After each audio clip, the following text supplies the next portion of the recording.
Сәлем достар, Аида асханасына қош келдіңіздер. Бүгін сіздермен осындай өте әдемі, дәмді пончиктердің рецептімен бөлісетін боламын.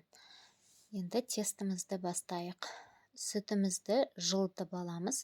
Жылы сүтке үстіне шым-шым тұз салып, дрож салып, араластырамыз. Барлық ингредиенттердің мөлшерлемелерін астына описаниеге жазып кетемін. Үстіне қантымызды салып, ерітілген сары майымызды құямыз. Майдың проценті маңызды емес. Үстіне бір жұмыртқа салып, араластырамыз. Енді ұнымызды електен өткізіп саламыз. Ұнды електен өткізу маңызды. Енді тестімізді басып, осылай 1 сағатқа жылы жерге бетін жауып қалдырамыз.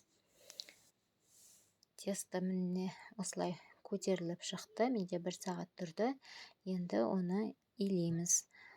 Осылай илеп алып, дөңгелек стаканмен немесе басқа да дөңгелек ыдыстармен осылай бөліп аламыз, және ортасын осындай насаткамен кесіп шықтым.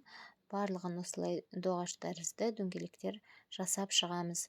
Және бетін орамалмен жауып, жарты сағатқа қойып қоямыз. Сонда міне осындай болып көтеріліп шығады. Енді бұны қызып тұрған майда пісіретін боламыз. Міне бауырсақтарым осылай көтеріліп жатыр.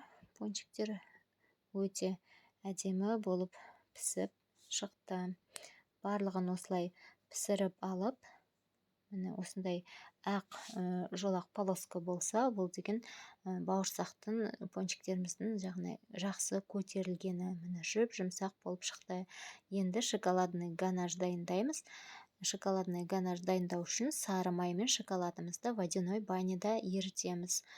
Міне осылай пончиктеріміздің барлығын батырып алып, осылай жасап шықтық. Енді үстіне посыпкамен немесе өздеріңіздің қалауыңызша жеміс-жидектермен әдемілеуге болады. Мен осындай посыпкалармен және жеміс-жидектермен, яғни грецкий орех, смородина, қарақат және мандаринмен осылай әдемілеп шықтым. Достар, менің видеом ұнаса, лайк қойып, подписка жасап, комментарий қалдырып кетіңіздер.